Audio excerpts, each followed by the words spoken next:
Bienvenue en débat sur France 24. On va s'intéresser au Burkina Faso et plus largement au Sahel et à l'Afrique de l'Ouest où le djihadisme progresse. Au Burkina Faso, il y a 10 jours, 2 attaques djihadistes contre l'armée ont fait 40 morts dans le nord du pays, dans la localité d'Ao-Rema.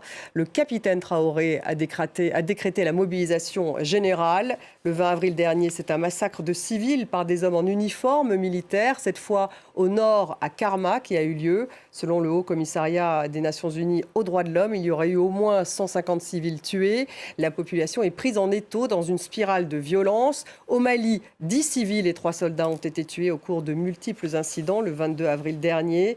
Au Mali, où les violences se sont étendues au centre du pays, mais aussi au Niger. Les djihadistes montent en puissance au Sahel. On va revenir sur la situation au Burkina Faso. Comment le djihadisme parvient-il à s'étendre dans le pays et plus largement au Sahel, mais aussi en Afrique de l'Ouest? Et puis, comment les États luttent-ils contre cette menace? On en discute ce soir avec mes invités. J'ai le plaisir d'avoir à mes côtés Ali Traoré. Bonsoir.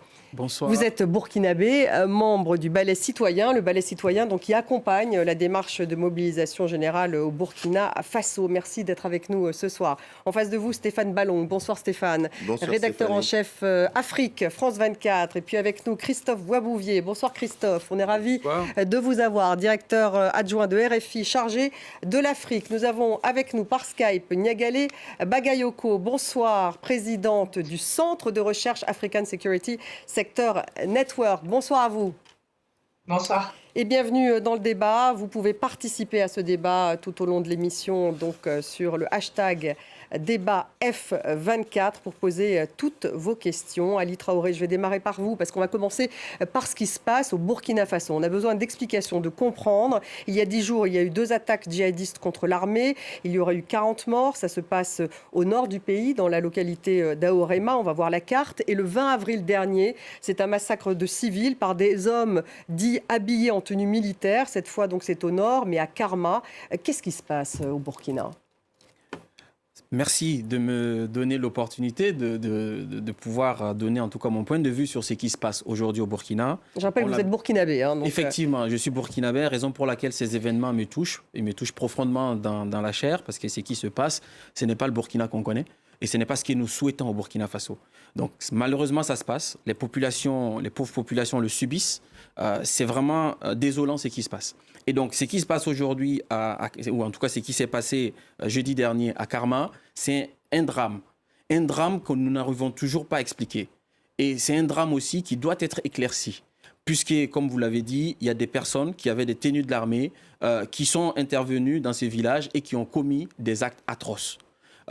Certes, aujourd'hui, l'armée burkinabé est accusée par certains, et il y en a qui disent que ce n'est pas l'armée burkinabé, qui disent que c'est aussi, je dirais, de la félonie de la part des gens qui sont en face, qui se sont déguisés en militaires de l'armée du Burkina Faso.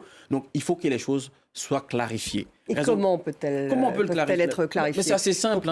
Même si aujourd'hui on est sur un régime de transition, la justice reste souveraine au Burkina Faso. Raison pour laquelle le procureur Kaboré, qui est le procureur du tribunal de grande instance de Ouaïguia, s'est saisi de ce dossier et va faire le nécessaire pour clarifier les choses. Et tous les regards sont tournés vers lui. Parce que c'est lui, aujourd'hui, que la population regarde. Et c'est vers lui que va la confiance, même, je dirais, au-delà du Burkina Faso, au niveau de tout ce qui est institution internationale. Donc, une enquête doit être menée et jusqu'au bout, clarifier les responsabilités et prendre les décisions qui s'imposent. Stéphane Ballon, vous êtes d'accord avec ce qui vient d'être dit, Ali Traoré?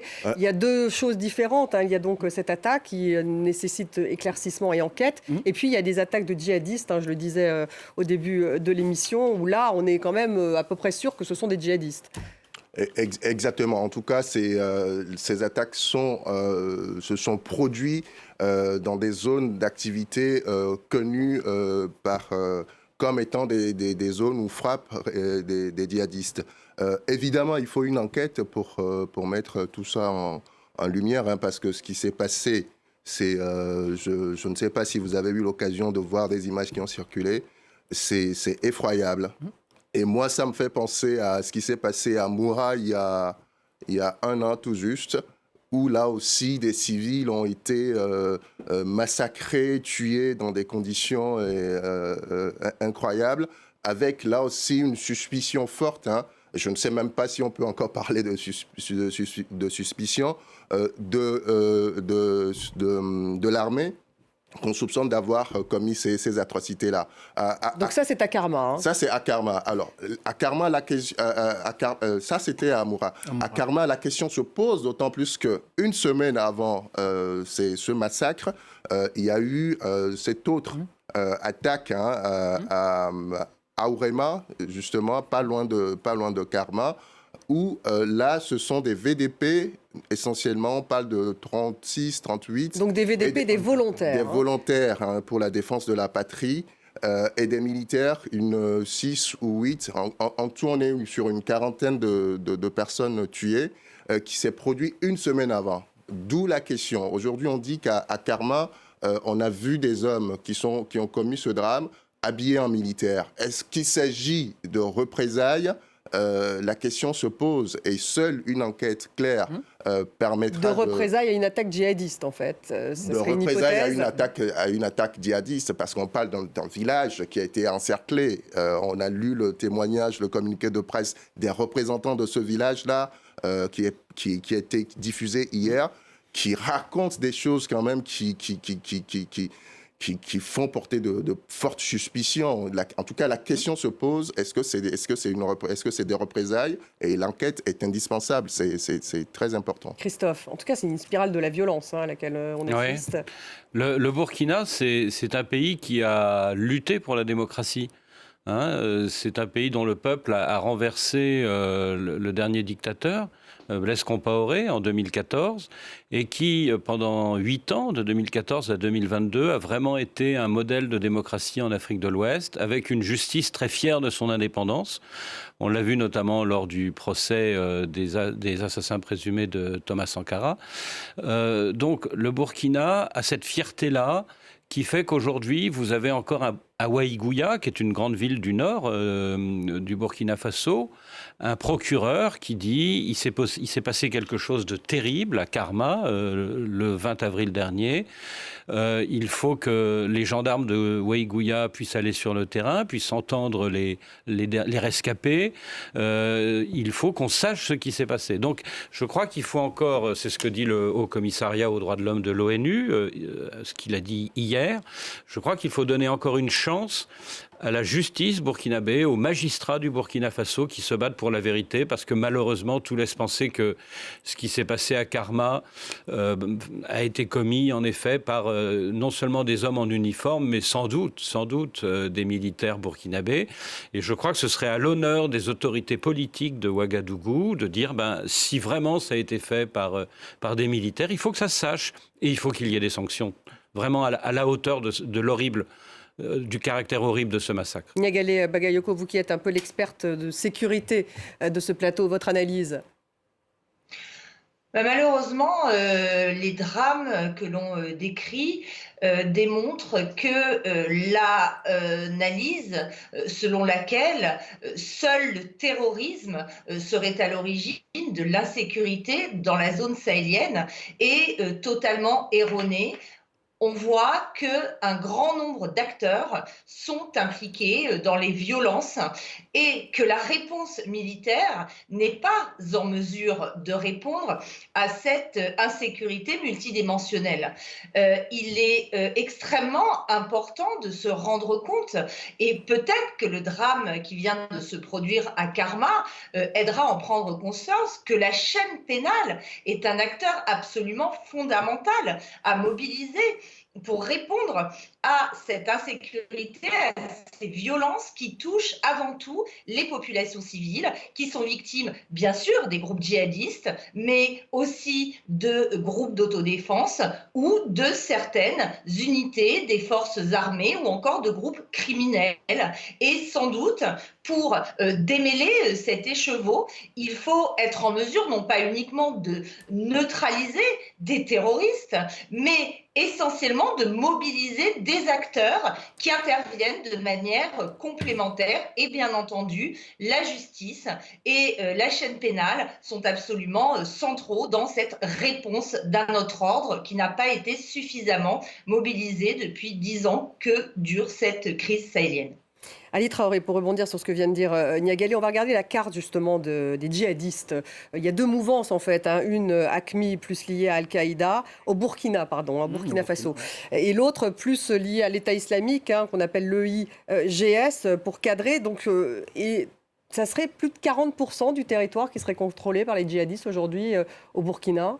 Oui, et même au-delà du djihadisme, il y a aussi ce qu'on va appeler le grand banditisme qui a trouvé un terreau fertile dans cette situation de désordre et qui aussi prospère. Puisqu'on a régulièrement des ANI, donc des hommes en uniforme qui ne sont pas identifiés. Donc on ne sait même pas qui sont ces personnes qui font des actes atroces et après qui disparaissent dans la nature et qui rentrent aussi dans l'échiquier.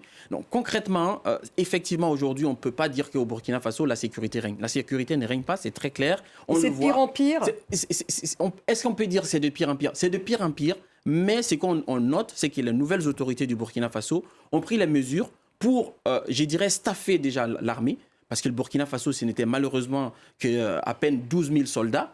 C'est pour ça qu'ils ont lancé l'initiative des volontaires pour la défense de la patrie. Donc, il y a plus de 90 000 candidats à ces dispositifs. Qui forment ces fameux VDP. Voilà, qui sont ces fameux VDP. Volontaires. Et qui sont aujourd'hui en train d'appuyer l'armée pour pouvoir faire changer la donne. Et l'armée aussi s'est aussi dotée de matériel pour aller sur le terrain et chercher à obtenir des résultats, à acculer les djihadistes. Et l'autre stratégie aussi, c'est quoi? C'est que le Burkina se rapproche aussi du Mali pour pouvoir mener des opérations conjointes parce que les djihadistes ont beaucoup et longtemps joué sur la faiblesse qui était qu'ils pouvaient traverser les frontières alors que les forces armées des différents pays, entre le Burkina, le Mali, le Niger, ne pouvaient pas franchir les frontières et étaient obligés de les laisser partir de l'autre côté sans forcément rien faire. Et ça marche, cette mobilisation? Ça commence à marcher. Et d'ailleurs, si on le voit aujourd'hui, les djihadistes sont acculés, hein, notamment à la frontière avec le Mali, même du côté du Niger, les djihadistes sont acculés parce qu'il y a eu, il y a quelques mois, les forces armées nigériennes sont rentrées au Burkina Faso à la poursuite des djihadistes avec l'autorisation des forces armées burkinabées. Donc ça veut dire qu'il y a une prise de conscience et une coopération qui est en train, ou en tout cas qui commence à porter ses fruits et qui accule le djihadisme. Stéphane Ballon, vous êtes d'accord avec ce que vient de dire Ali Traoré? Ils sont acculés, les djihadistes. Il faut rappeler qu'il y a une mobilisation générale depuis ce fameux massacre, mobilisation générale qui permet d'ailleurs de réquisitionner des personnes, des biens et des services, à droit d'appel aussi à l'emploi de la défense. Il y a eu aussi une opération grenier vide au Burkina où les militaires actifs ou retraités sont appelés à donner leur uniforme. Est-ce que c'est efficace? Est-ce qu'ils sont acculés, les djihadistes? Je ne sais pas. Restons factuels. Une chose est sûre, on a une série d'attaques depuis le début de cette année. Entre ce qui s'est passé en février, je crois, à Déhou et à Tinakov. À Déhou, on parlait de 57 personnes tuées. C'était une des attaques les plus meurtrières depuis l'arrivée de Ibrahim Traoré au pouvoir. À Tinakov, il s'est passé à peu près la même chose avec une dizaine ou une vingtaine de morts là aussi. Au Mali, on voit à peu près la même chose. Je sais qu'on est sur le Burkina. Et au Mali, je vais emprunter une expression qui a été utilisée dans un communiqué récemment où on parle de regain d'incidents terroristes. Moi, tout cela me fait penser que on riposte, il y a une forte volonté de la part des autorités de transition de riposter, de changer la dynamique, mais on voit qu'en face, une multiplication aussi des attaques. Donc on est dans une situation où il y a une recrudescence de violence de manière générale. Christophe Beaubouvier. Il y a une vraie mobilisation du capitaine Traoré et du Premier ministre et du gouvernement, hein, c'est vrai. Je suis d'accord avec Ali Traoré. Il y a un effort, qui est un effort d'ailleurs plutôt autarcique. Hein, ils ne font pas appel aux Français ou aux Russes. Les Burkinabés essayent de se défendre par eux-mêmes. Mais en face, vous avez des djihadistes qui jouent sur les conflits intercommunautaires. Et c'est ça le drame. De quelle manière, justement? Comment est-ce qu'ils arrivent à jouer de ces conflits? Ils jouent les nomades contre les sédentaires, les éleveurs contre les agriculteurs. Et de fait, depuis plusieurs années maintenant, depuis 2015-2016, c'est grâce à ça qu'ils ont progressé non seulement dans le nord, mais aussi dans l'est du Burkina Faso, non seulement à la frontière du Mali, mais aussi à la frontière du Niger. Donc le traitement, il est militaire, c'est évident, mais il faudra aussi qu'il soit politique, à la façon dont le pays d'à côté, le Niger, essaye stratégiquement de gérer et de récupérer un certain nombre de petits villageois, de petits chefs villageois djihadistes pour les retourner en faveur des autorités civiles. Niagalé Bagayoko, ils sont justement assez futés, disons, ces djihadistes. Et vous pouvez rebondir sur ce que vient de dire Christophe Boisbouvier. Ils utilisent peut-être les rivalités ethniques, peut-être la problématique de la pauvreté aussi, pour recruter. Alors, ils sont plus que futés, ce sont tout simplement des acteurs politiques qui ont des stratégies extrêmement élaborées au niveau tactique. On le voit très bien avec les différents modes opératoires auxquels ils recourent. Ça peut être des engins explosifs improvisés, des attentats suicides, des attaques armées avec une capacité à se fondre dans l'environnement local qu'ils connaissent extrêmement bien, non pas seulement d'un point de vue humain, mais également d'un point de vue géographique. Donc je pense qu'il y a une tendance depuis le début de la crise à sous-estimer ces acteurs qui, on le voit, ne serait-ce qu'avec la mobilisation des moyens en termes de communication qui sont extrêmement sophistiqués, qui recourent, comme tout le monde, aux nouvelles technologies. Donc on a affaire à des adversaires, à des ennemis extrêmement bien armés à tous les égards. Ce qui est extrêmement important de dire, c'est qu'à mon avis, il est très difficile de parler d'un recul généralisé de ces groupes. Au contraire, on constate plutôt une expansion de leur présence et un enracinement dans certaines zones. Ce qui se passe, par exemple, dans la région de Ménaka aujourd'hui, au Mali, qui a vu s'affronter les groupes affiliés à Al-Qaïda et ceux affiliés à l'État islamique au Sahel, sont absolument prégnant aujourd'hui dans la réalité locale. Mais à l'inverse, en effet, on voit des actions de certaines forces armées, par exemple des FAMA à Sévaré cette semaine, qui ont réussi à repousser une attaque qui a été lancée par le JNIM, donc le groupe affilié à Al-Qaïda. Donc la situation aujourd'hui apparaît en réalité assez contrastée selon les zones. Mais ce qui est certain, c'est qu'il y a dans les zones rurales, dans les zones beaucoup plus périphériques, un enracinement de ces mouvements, non pas seulement militaires, mais un enracinement en termes de gouvernance, où ces acteurs s'implantent aussi à travers le droit. On n'y prête pas suffisamment attention. La façon dont ils rendent la justice aujourd'hui, la façon dont ils administrent les ressources naturelles entre les communautés pastorales, effectivement, ou sédentaire est extrêmement habile et leur permet d'instaurer des gouvernances qui se veulent concurrentes de celles exercées par les États dans les capitales qu'ils n'arrivent absolument pas à frapper en revanche. Ali Traoré, peut-être rebondir. Oui, j'aimerais bien quand même préciser c'est que mes propos de tout à l'heure, quand j'ai dit que les djihadistes sont acculés sur le terrain, on constate que ces djihadistes-là aujourd'hui sont de plus en plus en mouvement. Pourquoi ils sont en mouvement? Pourquoi ils vont intensifier les attaques, notamment aussi envers les populations? C'est parce que les armées du Burkina et aussi du Mali, et bien sûr aussi du Niger, ont intensifié leurs actions. Quand vous voyez la communication que mène l'armée burkinabé aujourd'hui, on voit les moyens qu'elle met en œuvre sur le terrain, on voit les frappes qu'elle fait, les terroristes ne sont plus en sécurité. Avant, ils venaient, ils attaquaient les bases de l'armée et ils repartaient. Aujourd'hui, ils ne peuvent plus repartir. Quand ils repartent, ils sont traqués.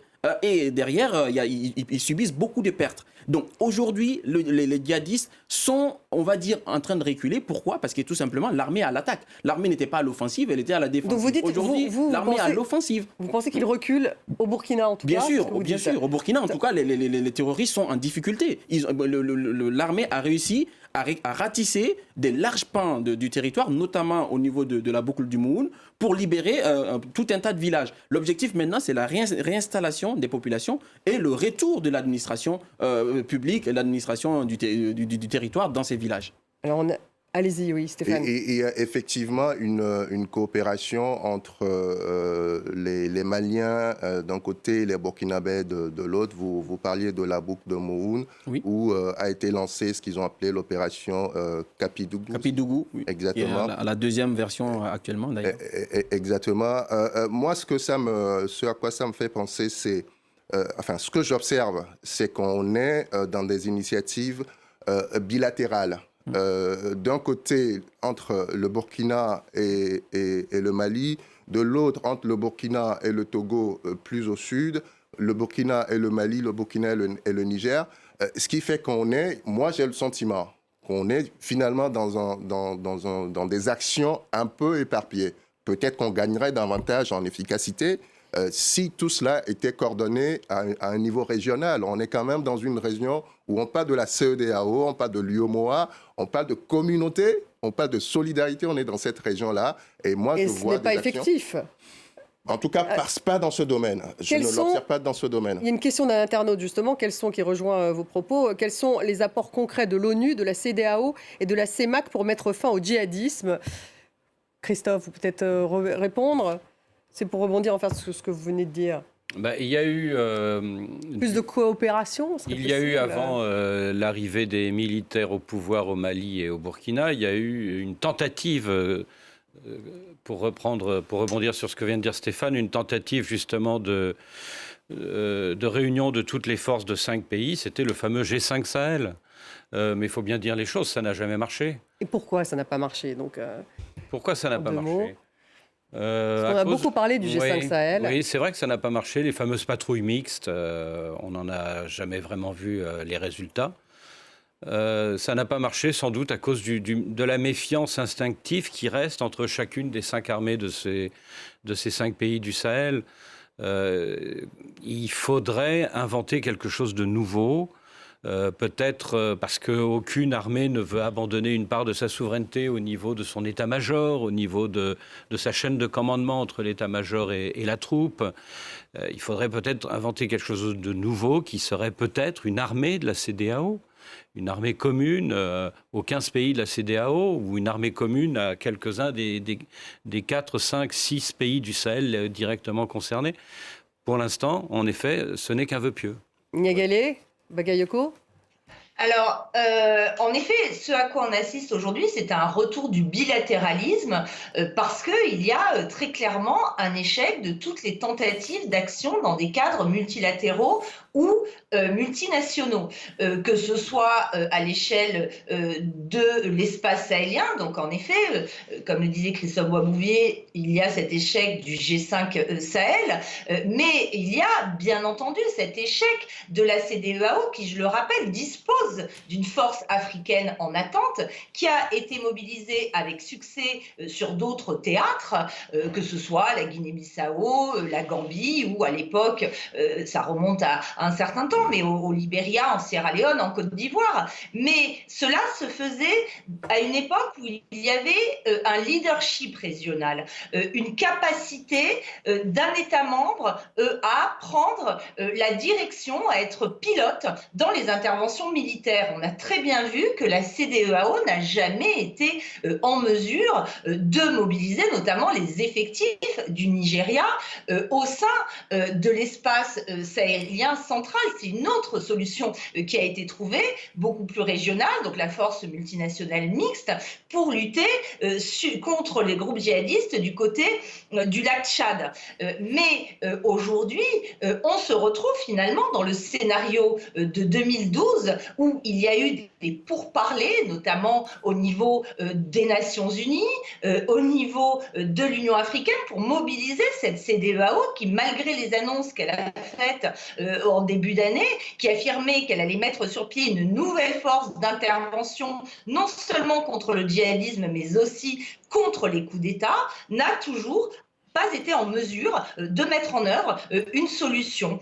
Il est important de rappeler une autre approche qui est tentée actuellement par les pays de la sous-région, qui est l'initiative d'Accra, qui réunit à la fois des pays du Sahel central et des pays côtiers qui, eux aussi, sont touchés dans leur partie septentrionale par une activité accrue des groupes djihadistes. En tout cas, ça pourrait être un peu l'avenir. Pour rebondir ce que vous disiez sur les Nations Unies, on va écouter le représentant spécial justement des Nations Unies, de la MINUSMA. Ça se passe au Mali cette fois. Il parle de la région de Ménaka qu'on a évoquée ce soir, une région sous l'emprise des djihadistes. On va l'écouter. Dans cet environnement de plus en plus complexe, la MINUSMA, avec ses capacités limitées, continue de faire tout ce qui est en son pouvoir pour protéger les civils à travers une combinaison de patrouilles diurnes et nocturnes, en coordination avec les forces de défense et de sécurité maliennes, et ce jusqu'à 15 km hors de la ville de Ménaka. En outre, la mission poursuit ses activités de promotion de la réconciliation et de la cohésion sociale afin de désamorcer les tensions intercommunautaires. Elle joue encore un rôle, cette MINUSMA, au Mali, puisque manifestement, la région de Ménaka est vraiment, on peut dire, totalement contrôlée par les djihadistes. Là encore, on fait face aux conséquences des mauvais diagnostics qui proposent les mauvaises solutions dans les mauvaises situations. Le cas du Mali est flagrant. Le cas du Burkina, tout le Sahel, c'est flagrant. On fait face à des terroristes.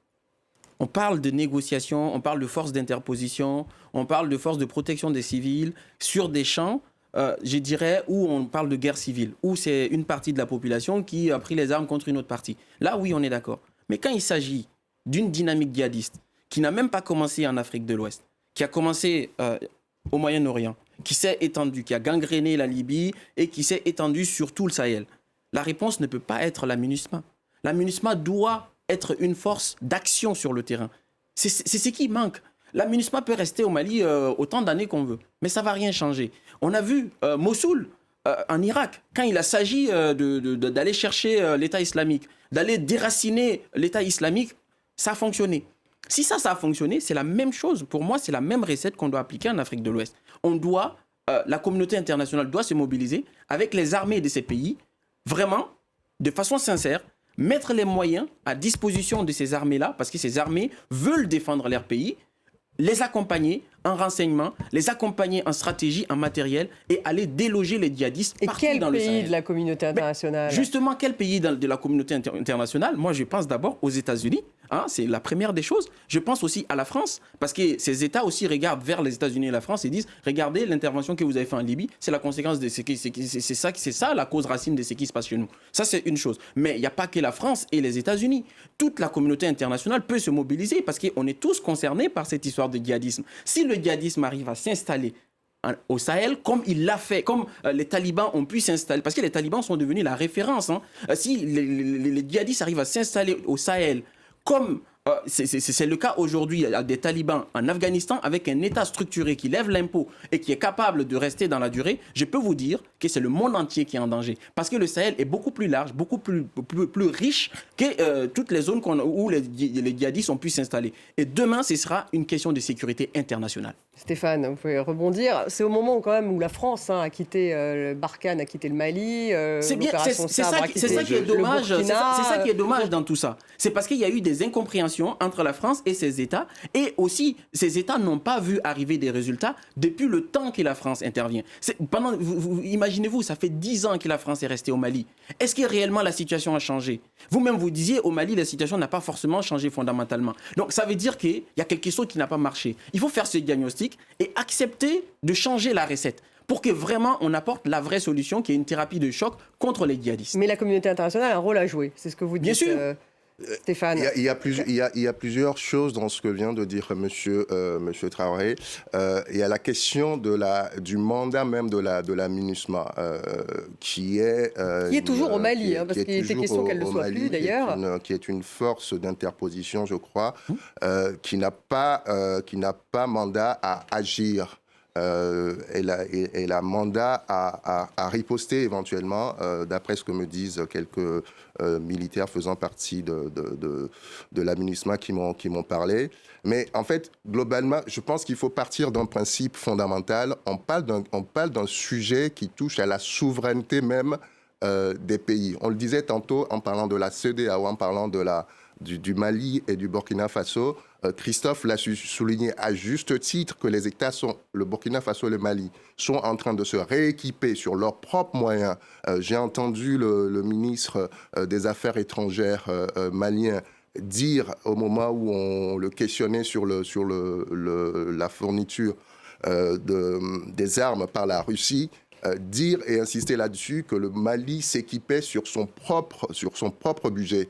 Donc, ceci, une fois qu'on a dit cela, je pense que la première des points essentiels, c'est le rôle des armées nationales. La communauté internationale, que ce soit l'ONU, que ce soit même la CEDEAO, qui est au niveau régional, doit être un rôle d'accompagnement. Moi, je ne pense pas qu'on puisse attendre des Nations Unies, d'une force des Nations Unies, qu'elles viennent agir à la place des armées nationales. C'est tout Sahel, en tout cas, qui est concerné. Donc une région, je le rappelle, qui s'étend, vous allez voir la carte, de la Mauritanie. Il y a la Mauritanie, le Mali, le Niger, le Tchad, le Burkina Faso. C'est très vaste, il faut le rappeler aux téléspectateurs. 3 millions de kilomètres carrés. Et finalement, les frontières sont quand même assez poreuses. Et c'est une zone peu peuplée, qui est largement appauvrie, avec des frontières. Donc il y a des trafiquants en plus sur place, des passeurs de migrants, des groupes djihadistes différents, des groupes criminels. Et il y a 2 organisations djihadistes les plus importantes, en tout cas AQMI, qui est liée à Al-Qaïda. On le voit donc sur cette carte, ce sont les plus importants. Et puis, vous avez aussi l'EIGS, donc l'État islamique au Grand Sahara, qui est lié donc à l'État islamique. Et les 2 progressent dans l'ensemble du Sahel. Christophe, je ferai bien sûr réagir Niagalé, qui est une spécialiste de la sécurité. Mais est-ce que finalement, il y a aussi une rivalité au sein de ces 2 groupes au Sahel ? Oui, tout à fait. Une rivalité qui, pour l'instant, depuis quelques mois, est en train de tourner en faveur du deuxième, le IGS, qui renforce ses positions dans la zone des 3 frontières. On va revoir la carte en même temps. C'est-à-dire, en effet, là où se rejoignent le jaune et le bleu sur la carte. Oui. Ça, c'est la zone des 3 frontières. C'est la zone des 3 frontières où on voit plein de petits triangles là, les uns à côté des autres. Le IGS a fait une démonstration de force il y a 6 mois, un défilé filmé. Le IGS... Donc c'est l'État islamique, le IGS. L'État islamique au Grand Sahara, qui s'appelle maintenant l'État islamique au Sahara, voilà. Le IGS est en train, en effet, d'encercler la préfecture de Ménaka, dont El Rassimouane parlait tout à l'heure, là, le chef de l'ONU à Bamako, qui déploie beaucoup d'efforts pour que Ménaka puisse continuer de vivre, malgré tout. Les patrouilles vont jusqu'à 15 km de Ménaka, ce qui veut dire qu'après, elles ne peuvent plus y aller. Ménaka qui est au centre du Mali. Ménaka, non, qui est au nord-est, du Mali. Qui est vraiment à l'extrémité nord-est du Mali, aux confins du Niger. Voilà. Et la route Ménaka-Gao n'est plus du tout sûre. C'est-à-dire que maintenant, elle est interceptée, les véhicules sont interceptés par les djihadistes de l'EIGS. Ça va si loin, la domination maintenant de l'EIGS dans la zone, par rapport au GSIM d'Iyad Agrali. Donc d'Al-Qaïda, en fait, autre mouvance. Que ce dernier, Iyad Agrali, est en train de se rapprocher des groupes militaires touaregs signataires de l'accord d'Alger et de l'un de leurs chefs, le général Gamou. Il y a eu une rencontre secrète entre les 2 hommes il y a 3 mois pour trouver un moyen de résister à la pression de l'EIGS. Niagalé, vous peut-être rebondir, Niagalé Bagayoko, là-dessus. Donc c'est effectivement l'État islamique au Sahara qui prendrait le dessus sur la mouvance liée à Al-Qaïda.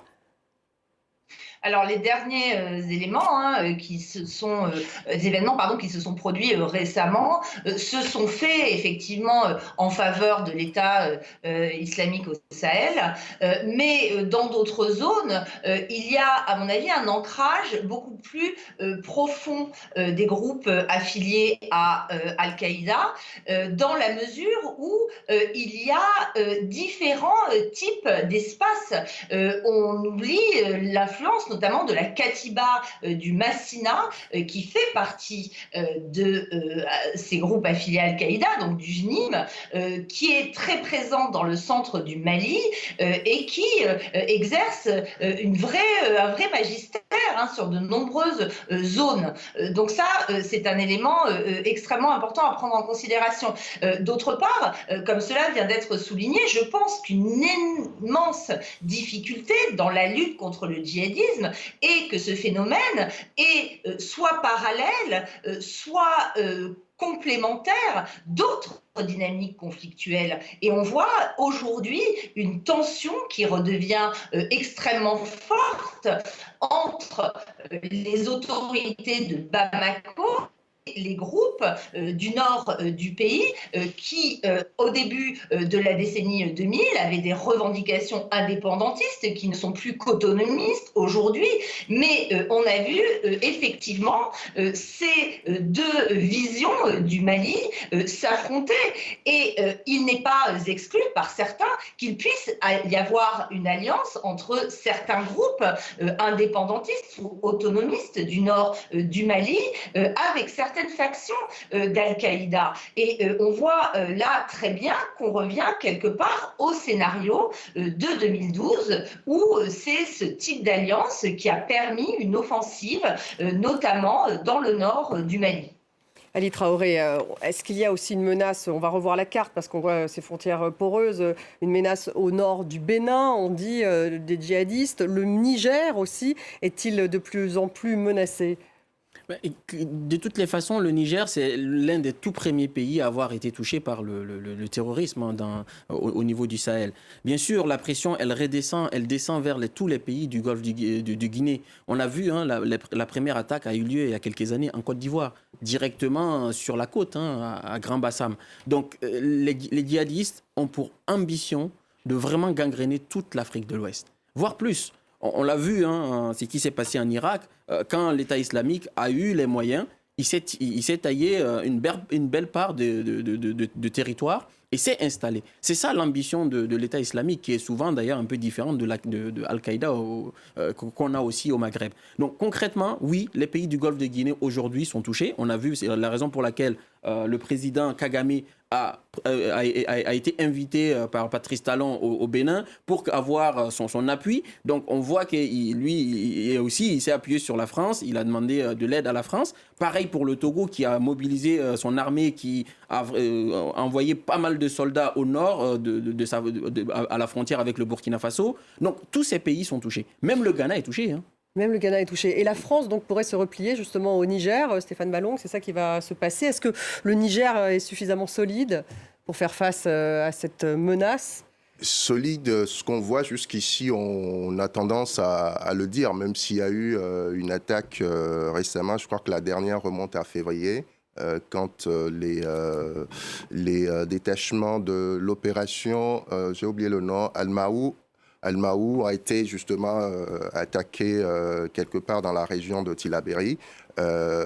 Oui, le Niger apparaît aujourd'hui, compte tenu du fait qu'il héberge une base militaire française qui a l'appui de différents pays internationaux. On a vu les Américains passer à Niamey récemment en annonçant justement qu'ils allaient contribuer à l'effort de lutte contre le djihadisme. On sait qu'il y a une base d'ailleurs aussi de drones des Américains à Agadez, ce qui fait du Niger aujourd'hui un peu le pays qui résiste plutôt bien à ce phénomène. En tout cas, c'est un des pays clés, hein, parce qu'il a en plus, vu sa situation... Juste, si vous permettez, Stéphanie, j'aimerais revenir quand même tout à l'heure quand on parlait de l'affrontement entre l'EIGS d'un côté et ACMI de l'autre. C'est vrai que sur les dernières actus, sur les derniers affrontements, oui, l'EIGS a pris le dessus, notamment dans la zone de Ménaka, là où on voit les triangles là, sur la carte. Mais il faut dire qu'il y a une vraie poussée. Il y a une vraie poussée du JNIM dans la partie nord-ouest du Burkina Faso, si vous le voyez sur la carte. Et c'est cette poussée qui descend vers le golfe de Guinée. Hein. Quand vous regardez sur la carte, le Togo a été frappé par le JNIM. Il y a eu quelques... Donc le JNIM, c'est Al-Qaïda. Al-Qaïda. Il y a eu quelques incursions de l'État islamique au nord du Bénin, mais la volonté d'Al-Qaïda, c'est vraiment d'étendre son influence dans cette zone-là. Et quand on regarde le graphique, la carte qu'on montre, c'est cette organisation-là qui pousse vraiment vers la côte, vers les pays qui sont le Togo, le Ghana, etc. Un mot peut-être pour terminer, Christophe Boisbouvier, sur la présence des Russes, parce qu'on voit bien qu'évidemment c'est une zone où on parle des Américains, des Français, mais il y a aussi les Russes qui s'implantent. Oui, les Russes sont au Mali, ça fait pas l'ombre d'un doute, et notamment Wagner, et malgré les démentis de Bamako, à tel point d'ailleurs que le chef de Wagner, Evgeny Prigojine, a eu ce cri du cœur il y a quelques heures là, lors d'une interview. Wagner n'a pas subi de pertes lors de la dernière attaque djihadiste sur Sévaré, samedi dernier. Donc oui, les Russes sont au Mali, il n'y a pas l'ombre d'un doute. En revanche, pour l'instant, les Russes ne sont pas au Burkina Faso. Et ça, c'est en effet visiblement un choix, pour l'instant, hein, un choix du capitaine Traoré, c'est-à-dire, certes, il a demandé aux Français de partir, la force Sabre, mais il n'a pas fait appel pour l'instant aux forces russes. Son Premier ministre est allé à Moscou au mois de décembre, en passant par Bamako. Mais pour l'instant, pas de traces de Wagner à Ouagadougou. Vous pouvez conclure, Niagale Bagayoko, sur justement la présence des Russes. Est-ce qu'ils luttent contre les djihadistes ? Oui, manifestement, hein, dans le centre du Mali. Alors, selon les autorités, ce sont des instructeurs, mais en effet, les déclarations des autorités russes, aussi bien Vladimir Poutine que Sergueï Lavrov ou que Evgeny Prigojine, attestent de cette présence de Wagner dans le pays. Mais ce que l'on constate, c'est que sur le front opérationnel, ils n'ont pas été, pour l'instant, en mesure d'inverser la situation. C'est un acteur extérieur comme tous les autres. Et moi, je suis convaincue que les solutions ne peuvent être que sahéliennes, avec éventuellement un appui, mais je ne pense pas que ces appuis peuvent être déterminants dans le changement de la situation, et c'est sans doute l'approche privilégiée par les autorités burkinabées qui veulent ancrer effectivement dans la défense populaire leur approche de la lutte contre le djihadisme, qui en est un exemple, mais également l'approche nigérienne, qui est fondée à la fois sur une approche militaire, mais aussi sur un déploiement des forces de sécurité intérieure, et enfin sur un dialogue et sur l'amnistie de certains éléments des groupes djihadistes. Merci beaucoup, Niagale Bagayoko, d'avoir été avec nous. Stéphane Ballon, merci. Ali Traoré, Christophe Boisbouvier, merci à tous les quatre d'avoir participé à ce débat. Voilà ce qu'on pouvait dire sur le djihadisme au Sahel. Merci à vous tous de nous avoir suivis. Restez avec nous sur France 24. On se retrouve demain.